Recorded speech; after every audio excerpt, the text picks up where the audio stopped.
Good morning all of you. Welcome in educational growth channel. आशा करता हूँ स्वस्थ होंगे, मस्त होंगे। आज इस सेशन में हम सीखेंगे एक्टिव एंड पैसिव वॉइस। और जिन लोगों ने अभी तक इस चैनल को सब्सक्राइब नहीं किया है, सब्सक्राइब अवश्य कर लें, जिससे कि उनको नोटिफिकेशन मिलता रहे। और इस वीडियो के अंत तक बने रहिएगा, क्योंकि ये वीडियो बहुत ही खास होने वाला है। तो आइए स्टार्ट करते हैं। सबसे पहले हम नियम की बात करें तो जब हम एक्टिव वॉइस से पैसिव वॉइस में सेंटेंसेस को बदलते हैं, पहले हम ऑब्जेक्ट को सब्जेक्ट बनाते हैं। फिर उसके बाद में हम क्या करेंगे, टेंस के अनुसार सहायक क्रिया लिखते हैं। और फिर उसके बाद मेन वर्ब की थर्ड फॉर्म लिखते हैं। और फिर उसके बाद बाई का प्रयोग करते हैं। और सबसे लास्ट में सब्जेक्ट को ऑब्जेक्ट बना देते हैं। तो इस तरीके से ये प्रक्रिया पूर्ण होती है। कुछ प्रोनाउंस भी बदले जाते हैं, जैसे जब हम पैसिव वॉइस में बदलेंगे तो आई का मी हो जाता है, बी का आस हो जाता है, ई का हिम हो जाता है, सी का हर हो जाता है, यू का यू हो जाता है और दे का देम हो जाता है। तो इसी तरीके से हम क्या करते हैं, हेल्पिंग वर्ब को भी बदली करते हैं। डू या डज को हम इज आर एम में बदल देंगे, बी को वाज वर्ब में बदल देंगे, विल या शैल को विल भी शैल भी में बदलेंगे, इज आर एम को is being are being am being में बदल देते हैं, वाज वर्ब को वाज बीइंग और वर बीइंग में बदल देते हैं। विल भी शैल भी को नहीं बदला जाता है, क्योंकि फ्यूचर कंटीन्यूअस टेंस का पैसिव वॉइस नहीं बनता है। फिर हैज हैव को हम हैज बीन हैव बीन में बदलते हैं, हैड को हैड बीन में बदलते हैं, विल हैव शैल हैव को हम will have been shall have been में चेंज करते हैं। अब यहाँ पर ध्यान देना है कि एक्टिव वॉइस में 12 के 12 टेंस होते हैं, और जब हम पैसिव में बदलते हैं इनको तो केवल 8 टेंसेस को ही पैसिव में बदला जाता है, 4 को नहीं बदला जाता है। उनमें आता है future continuous tense, present perfect continuous tense, past perfect continuous tense और फ्यूचर परफेक्ट कंटीन्यूअस टेंस। इन चारों टेंसेस की पैसिव वॉइस नहीं बनती है। तो आज हम सीखेंगे present indefinite tense, past indefinite tense और फ्यूचर इंडेफिनिट टेंस के वाक्यों को किस तरीके से हम पैसिव वॉइस में बदलते हैं। तो सबसे पहले हम कुछ सिंपल सेंटेंस को सीखेंगे। अब जैसे मान लो सिंपल सेंटेंस को जब हम पैसिव वॉइस में बदलते हैं तो उसका स्ट्रक्चर इस तरीके से होगा। सबसे पहले ऑब्जेक्ट आ जाता है, और फिर उसके बाद टेंस के अनुसार हेल्पिंग वर्ब आती है, और फिर उसके बाद में मेन वर्ब की थर्ड फॉर्म आती है, और फिर उसके बाद बाई आ जाता है, और फिर सब्जेक्ट आ जाता है अंत में। तो इस तरीके से इसका स्ट्रक्चर होता है। तो आइए हम अभ्यास करते हैं। प्रेजेंट इंडेफिनिट टेंस में पहला सेंटेंस है, मोहन राइट्स ए लेटर। अब यहां पर देखिए, सबसे पहले हम क्या करेंगे, ऑब्जेक्ट को सब्जेक्ट बनाएंगे। यहाँ पर ए लेटर है ऑब्जेक्ट, तो इसको हम सब्जेक्ट के स्थान पर लिख लेते हैं। यहाँ पर आ जाएगा अ लेटर। अब यहाँ पर एक लेटर की बात हो रही है, तो इसलिए यहाँ पर हेल्पिंग वर्ब इज आ जाएगी, अ लेटर इज। और फिर उसके बाद हम राइट की थर्ड फॉर्म लिखेंगे।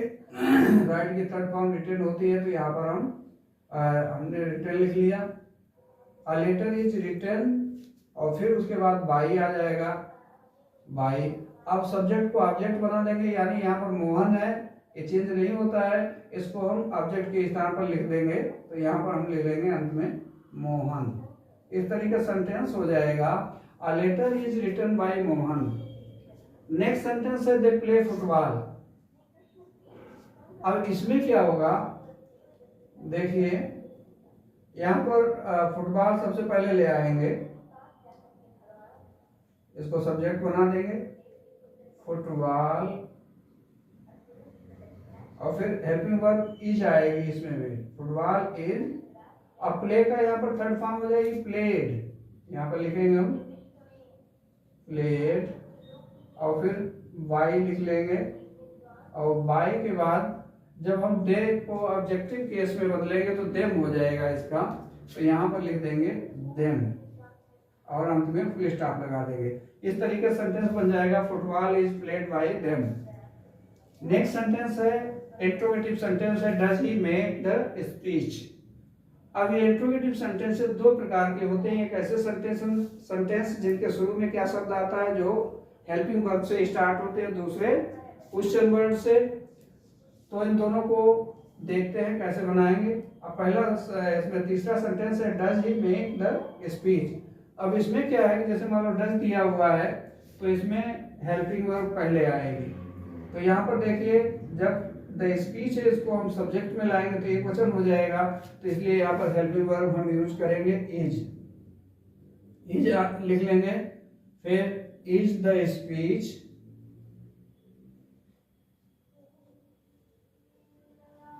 इज द स्पीच, और फिर आ जाएगी मेन वर्ब की थर्ड फॉर्म। तो मेक की थर्ड फॉर्म हो जाएगी made. Is the speech made, और फिर बाई का यूज करेंगे, यहाँ बाई लिख लेंगे, और ही का हिम हो जाएगा क्योंकि इसका ऑब्जेक्टिव केस में हिम हो जाता है, और यहाँ पर हम लगा देंगे क्वेश्चन मार्क। तो इस तरीके से वाक्य बन जाएगा is the speech made by him. Next sentence है डू यू टीच हिम। तो यहाँ पर हिम को जब हम सब्जेक्ट में बदलेंगे तो इसका ही हो जाएगा जो सिंगुलर है, इसलिए यहाँ पर भी इज आएगा, इज, और फिर लिख लेंगे ही, इज ही। मेन वर्ब की थर्ड फॉर्म हो जाएगी टॉट, टीच की टॉट होती है TAUGHT, इज ही टॉट, और फिर बाई आ जाएगा यहाँ पर बाई। यू को जब हम ऑब्जेक्ट में बदलेंगे तो इसका यू ही रहेगा, तो यहाँ पर हो जाएगा यू। तो इस तरीके से वाक्य बन जाएगा is he taught by you. Next sentence है why do you make a noise. अब यहाँ पर व्हाई का व्हाई रहेगा, व्हाई। अब एन वाइज ऑब्जेक्ट है, ये सब्जेक्ट के स्थान पर आएगा तो ये सिंगुलर होगा, तो यहाँ पर इसके साथ इज आएगा, व्हाई इज अ नॉइज, और मेड का मेड हो जाएगा मेड, और फिर बाई का यूज करेंगे, बाई आ जाएगा, और यू का यू रहेगा ऑब्जेक्टिव केस में भी, यू और क्वेश्चन मार्क लगा देंगे। इस तरीके से बन जाएगा why is a noise made by you. अब छठवां सेंटेंस है हु टीचेस यू इंग्लिश। अब जहां पर हु आता है तो इसको हम बाय होम में बदल देते हैं, तो यहाँ पर लिख लेंगे हम बाय होम,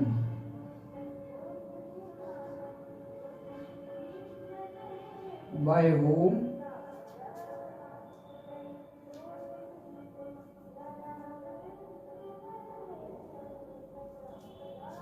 और इनको सब्जेक्ट बनाएंगे तो यहाँ पर यू ही रहेगा, तो इसके साथ हेल्पिंग वर्ब आएगी are, by whom are you taught English.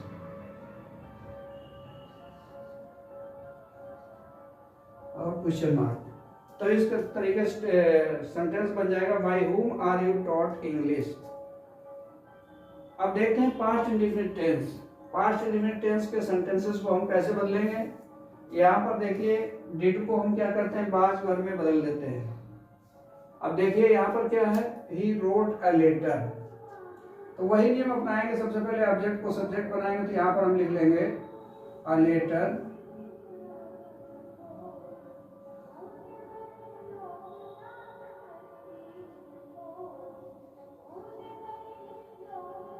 A letter. अब एक लेटर की बात हो रही है तो यहाँ पर आ जाएगा वाज, अ लेटर वाज। अब राइट की थर्ड फॉर्म हो जाएगी रिटन, यहाँ पर लिख लेंगे हम written, a letter was written by, by लिख लेंगे। और फिर हिम को जब हम ऑब्जेक्ट में बदलेंगे तो इसका हिम हो जाएगा, यहाँ पर हिम लिख लेंगे और फुल स्टॉप लगा देंगे। इस तरीके से टेंस बन जाएगा a letter was written by him. Next sentence है दे सोल्ड ए पेन। यहाँ पर देखिए ए पेन को हम पहले ले आएंगे, अब पेन सिंगुलर है तो यहाँ पर हम क्या करेंगे, वाज लिखेंगे। अब पेन वाज सोल्ड का सोल्ड ही रहेगा, सोल्ड बाई, दे का देम हो जाएगा, इसको यहाँ पर हम लिख लेंगे देम और फुल स्टॉप लगा देंगे। सेंटेंस होगा a pen was sold by them. अब देखिए इंट्रोगेटिव सेंटेंस है, इसमें भी क्या होगा, हेल्पिंग वर्ब पहले आएगी। अब यहाँ पर जैसे एडांस है, इससे भी एक वचन का बोध हो रहा है, तो यहाँ पर हम क्या करेंगे, वाज लिखेंगे, वाज अ डांस। और परफॉर्म की थर्ड फॉर्म परफॉर्म्ड हो जाएगी, यहाँ पर परफॉर्म्ड लिख लेंगे, परफॉर्म्ड, वाई लिख लेंगे। और सी का ऑब्जेक्टिव केस हर होता है, तो यहाँ पर जब हम ऑब्जेक्ट बनाएंगे सी को, तो यहाँ पर हो जाएगा हर और फुल स्टॉप। इस तरीके से सेंटेंस बन जाएगा, was a dance performed by her. Next sentence है व्हाट डिड यू डू। अब इसको इस तरीके से बनाएंगे, वाट का वाट लिखेंगे, वाट, वाज यहाँ पर आ जाएगा वाज, और डू का डन हो जाएगा, फिर यहाँ पर बाई आ जाएगा, और यू का ऑब्जेक्ट भी यू होता है, तो इसलिए यहाँ पर यू का यू रहेगा और क्वेश्चन मार्क लगा देंगे। इस तरीके से सेंटेंस बन जाएगा, what was done by you. Next sentence है who lent you this pen. Next sentence है who lent you this pen. तो हु को हम बाय होम में बदल देंगे, यहाँ पर लिख लेंगे हम बाय होम, बाय होम, और यहाँ पर आ जाएगा were, by whom were lent you, और हो जाएगा दिस पेन, दिस पेन, और क्वेश्चन मार्क लगा देंगे। तो इस तरीके से सेंटेंस बन जाएगा, by whom were lent you this pen. अब हम फ्यूचर इंडेफिनिट टेंस के बाकियों को देखते हैं। सेंटेंस है आई शैल टीच यू। अब देखिए इसको हम किस तरीके से बदलेंगे। तो यहाँ पर हम यू को क्या करेंगे, सब्जेक्ट के स्थान पर ले आएंगे, और यहाँ पर ध्यान ये रखना होगा, जब विल या शैल को हम विल भी शैल भी चेंज करते हैं, तो यहाँ पर हो जाएगा यू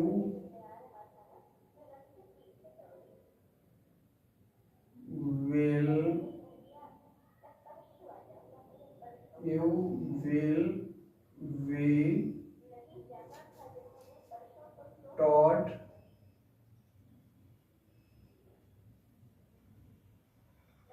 और फिर बाई यूज करेंगे, और फिर सब्जेक्ट को ऑब्जेक्ट बना देंगे, तो आई का ऑब्जेक्ट हो जाएगा मी। तो इस तरीके से सेंटेंस होगा, you will be taught by me. Next sentence है दे विल प्ले फुटबॉल। तो यहाँ पर फुटबॉल को हम सब्जेक्ट के स्थान पर ले आएंगे सबसे पहले, तो ये हो जाएगा फुटबॉल विल बी, और मेन वर्ब की थर्ड फॉर्म हो जाएगी यहाँ पर प्लेड, वाई आ जाएगा। Football will be played by them, और दे का ऑब्जेक्टिव केस देम होता है, तो इसलिए यहाँ पर हम देम लिख देंगे और फुल स्टॉप लगा देंगे। इस तरीके से सेंटेंस बन जाएगा, football will be played by them. Next sentence है विल यू हेल्प मी। अब यहाँ पर क्या करेंगे हम,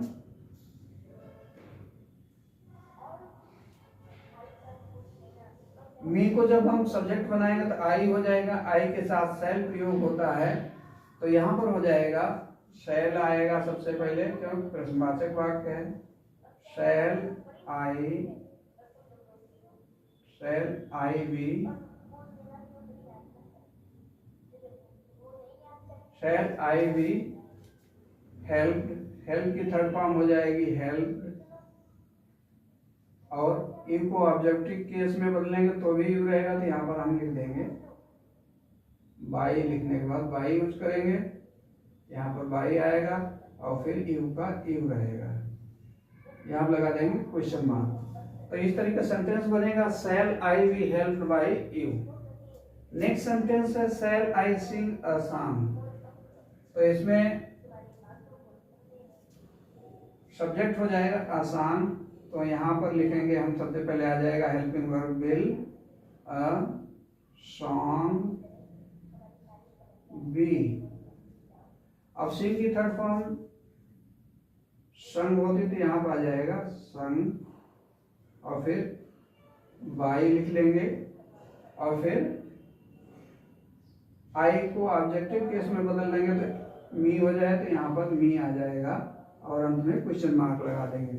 तो इस तरीके से सेंटेंस बन जाएगा will a song be sung by me. Next sentence है who will help us now. तो यहाँ पर हु को हम बाय होम में बदलेंगे, तो यहाँ हो जाएगा बाय होम।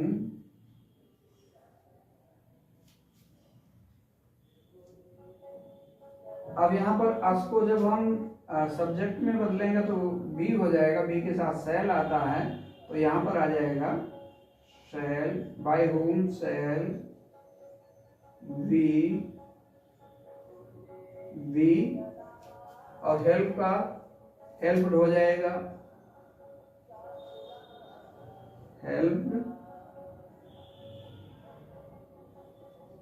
नाउ, और अंत में क्वेश्चन मार्क लगा देंगे। तो इस तरह का सेंटेंस बन जाएगा by whom shall be help now. Next sentence है when will you pay your fees. अब यहाँ पर देखिए व्हेन का व्हेन ही रहेगा, तो यहाँ पर हम लिख लेंगे when will your fees be, और पे का पेड हो जाएगा, यहाँ पर पे की थर्ड फॉर्म पेड होती है। When will your fees be paid, और फिर बाई यूज करेंगे, यहाँ बाई लिख लेंगे और यू का यू रहेगा ऑब्जेक्ट भी, तो यहाँ पर हम लिख लेंगे यू और क्वेश्चन मार्क लगा देंगे। इस तरीके से सेंटेंस बन जाएगा when will your fees be paid by you. तो इस तरीके से इस सेशन में हमने एक्टिव वॉइस के इंट्रोगेटिव सेंटेंसेस को पैसिव वॉइस में चेंज करना सीखा। इस सेशन में इतना ही, अगले सेशन में नेक्स्ट वीडियो के साथ फिर मिलेंगे। लाइक सब्सक्राइब शेयर करना मत भूलिएगा, जिससे मोटिवेशन मिलता है। Thank you.